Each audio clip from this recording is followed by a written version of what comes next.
जय हिंद, नमस्कार। मैं मोहन पाठक और आज हम बात करने वाले हैं सेबी के द्वारा लिए गए एक्शन की, जो कि मोहम्मद नसीरुद्दीन अंसारी को ट्रेडिंग करने से रोक दिया गया है। किसके द्वारा? सेबी के द्वारा। अगर हम सेबी का हिंदी नाम जानना चाहेंगे तो इसका नाम होता है बाजार नियामक भारतीय प्रतिभूति और विनिमय बोर्ड। इसे सेबी कहा जाता है। बात करते हैं मामला क्या है। तो बाप आप चार्ट क्या है? एक संस्थान है, एक तरह से कहेंगे, जो सेबी यानी कि जो शेयर मार्केट वगैरह होते हैं वहाँ पैसे लगाने के लिए कोर्स संचालित करता है।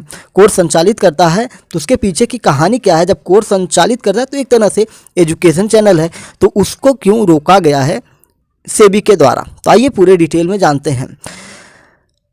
जो फाइन इन्फ्लुएंसर मोहम्मद नसीरुद्दीन अंसारी हैं, इनको प्रतिबंधित करते हुए सेबी ने बहुत सारी बातें बताई हैं, उन पर नज़र डालेंगे। लेकिन पहले जानते हैं कि अंसारी एक इंटरनेट प्रभावशाली व्यक्ति हैं और आम निवेशकों को वित्तीय सलाह और सिफारिशें प्रदान करते हैं। अंसारी ने कथित तौर पर आम निवेशकों से वादा किया था कि वह प्रतिभूति बाजारों से संबंधित शैक्षिक प्रशिक्षण प्रदान करेगा और उन्हें प्रतिभूतियों में सौदा करने के लिए गुमराह करता था और उन्हें फर्जी गारंटी शुदा रिटर्न के वादे भी करता था। अंसारी एक फी इन्फ्लुएंसर हैं जो बाप ऑफ चार्ट नामक फर्म के मालिक हैं। उन्होंने कई विभिन्न सोशल मीडिया प्लेटफॉर्मों पर खुद को शेयर बाजार का विशेषज्ञ के रूप में प्रसारित किया है और विभिन्न निवेशकों को अपने शैक्षिक पाठ्यक्रमों में दाखिला लेने के लिए भी कहा और बहुत सारे लोग उनके यहाँ जुड़ भी जाते हैं और बहुत सारे लोगों ने इनसे धोखा भी खा लिया, क्योंकि जो वो सोच कर वहाँ गए थे वो उनको प्राप्त नहीं हुआ। सेबी ने पाया कि अंसारी यूट्यूब, ट्विटर जिसका वर्तमान नाम एक्स है, इंस्टाग्राम, व्हाट्सएप और टेलीग्राम जैसे विभिन्न सोशल मीडिया प्लेटफॉर्मों के माध्यम से शेयर बाजार की सिफारिशें प्रदान कर रहा था। उसने एक वेबसाइट और गूगल प्ले स्टोर पर, एप्पल के ऐप स्टोर पर अपने ऐप बनाकर वहाँ पे डाले हुए थे और उन्हीं ऐप के माध्यम से वो शैक्षिक पाठ्यक्रम की पेशकश करते थे, यानी कि वो ऑनलाइन कोर्स चलाते थे। सेबी ने अंसारी को भोले भाले निवेशकों को गुमराह करके पैसे कमाने के लिए उसके ठगे गए पैसों में अगर काउंट किया जाए तो 17.2 करोड़ रुपए भुगतान करने के लिए भी कहा। यानी कि उसने जो पैसे लोगों से लिए हैं उसमें 17.2 करोड़ अब लोगों को वापस करना होगा। यानी कि इसने जितना भ्रष्टाचार किया था, गलत तरीके से लोगों को फंसा कर पैसे लिए थे, अब उनको वापस करना होगा। अंसारी प्रतिभूति बाजार से संबंधित 19 पाठ्यक्रम बेच रहा था। अंसारी के इन 4 पाठ्यक्रमों ने निवेशकों को गारंटी शुदा रिटर्न का आश्वासन भी दिया था और ये वापस नहीं कर पाया। अंसारी का जो यूट्यूब चैनल है जिसका नाम है बाप ऑफ चार्ट, चैनल में 4.43 लाख से अधिक ग्राहक हैं, यानी कि सब्सक्राइबर हैं, और 7 करोड़ से अधिक उसमें दर्शक हैं। वह एक टेलीग्राम समूह चैनल चलाता है जिसमें लगभग 50,000 के आसपास जुड़े हुए लोग हैं, जो बाप ऑफ चार्ट ऑपरेट हेडिंग करके ऐसा है कोई चैनल उसका। सेबी ने कहा कि बाप ऑफ चार्ट के इंस्टाग्राम और एक्स अकाउंट पर लगभग 59,000 और 68,000 फॉलोअर्स हैं और उनके व्हाट्सएप चैनल पर 13,000 से ज़्यादा फॉलोअर हैं। यानी कि ये एक तरह से जो इसकी बातें निकल के आ रही हैं कि सेबी की चीज़ें किस प्रकार से लोगों को बताई जाए, तो सेबी से परमिशन भी इसकी नहीं थी। ये सिर्फ और सिर्फ एक तरह से फ्रॉड कर रहा था। ये सारी चीज़ें इनके द्वारा, सेबी के द्वारा कही जा रही हैं, जिसकी वजह से अब ये मामला फंसता हुआ नज़र आ रहा है। तो आइए जानते हैं कि सेबी होता क्या है। सेबी के बारे में थोड़ा हम डिटेल में जानेंगे कि सेबी किस प्रकार से काम करता है। आप जानते हैं कि भारत में बहुत सारी चीज़ें होती हैं जिससे देश के आम नागरिक पैसे कमा सकते हैं, और उसी क्रम में सेबी एक ऐसा संस्थान है जिसके द्वारा लोग अपने पैसे विभिन्न कंपनियों में लगाते हैं और वहाँ से चीज़ें लेकर अपने लिए काम करते हैं। तो सेबी के बारे में जब हम बात करते हैं तो सेबी क्या होती है, आइए उसकी चर्चा करते हैं। जब हम सेबी के बारे में जानकारी लेना चाहते हैं तो सेबी को इंग्लिश में SEBI के रूप में हम लिखते हैं, SEBI। इसका मतलब होता है भारतीय प्रतिभूति और विनिमय बोर्ड। यह एक वैधानिक नियामक संस्था है जिसकी स्थापना भारत सरकार द्वारा प्रतिभूति बाजार को विनियमित करने के लिए साथ साथ प्रतिभूतियों में निवेश करने वाले निवेशकों के हितों की रक्षा के लिए 1992 में की गई थी। सेबी यह भी नियंत्रित करता है कि शेयर बाजार और म्यूचुअल फंड कैसे काम करते हैं, उनके ऊपर निगरानी भी रखता है। इसके उद्देश्यों की अगर हम बात करेंगे तो इसके उद्देश्य इस प्रकार हो सकते हैं निवेशक सुरक्षा, जो पैसे लगा रहे हैं उनकी सुरक्षा कैसे की जाए, यह सेबी की स्थापना का सबसे महत्वपूर्ण उद्देश्य में से एक है। इसमें मार्गदर्शन प्रदान करने, निवेशकों के हितों की रक्षा करने और उनको यह सुनिश्चित करना शामिल है कि निवेश किए गए लोग सुरक्षित हैं। स्टॉक एक्सचेंज की गतिविधियों के व्यापार और विनिमय से संबंधित धोखाधड़ी, प्रथाओं और कदाचार को रोकने का काम करना है। वित्तीय मध्यस्थों जैसे अंडरराइटर्स, ब्रोकर्स आदि के लिए एक आचार संहिता विकसित करना, जिनके लिए एक नियम कानून बनाना कि जो गलत काम कर रहे हैं या गलत तरीके से पैसे यहाँ पे बना रहे हैं उन पर निगरानी रखना और उनको रोकना। वैधानिक नियमों और स्वनियमन के बीच संतुलन बनाना। इसके कार्यों की बात करें तो सुरक्षात्मक कार्य होते हैं, विनियामक कार्य होते हैं, विकासात्मक कार्य होते हैं, यानी कि विकास कार्य होते हैं। अगर हम इसके सुरक्षा कार्यों पर दृष्टि डालेंगे तो सुरक्षात्मक कार्य से तात्पर्य उस भूमिका से है जो सेबी निवेशकों और अन्य वित्तीय प्रतिभागियों के हितों की रक्षा करने में निभाती है। सुरक्षात्मक कार्य में निम्नलिखित गतिविधियां शामिल हैं। इनसाइडर ट्रेडिंग किसी कंपनी के अंदरूनी सूत्रों द्वारा प्रतिभूतियों को खरीदने या बेचने का कार्य करता है, जिसमें निदेशक, कर्मचारी और प्रमोटर शामिल होते हैं।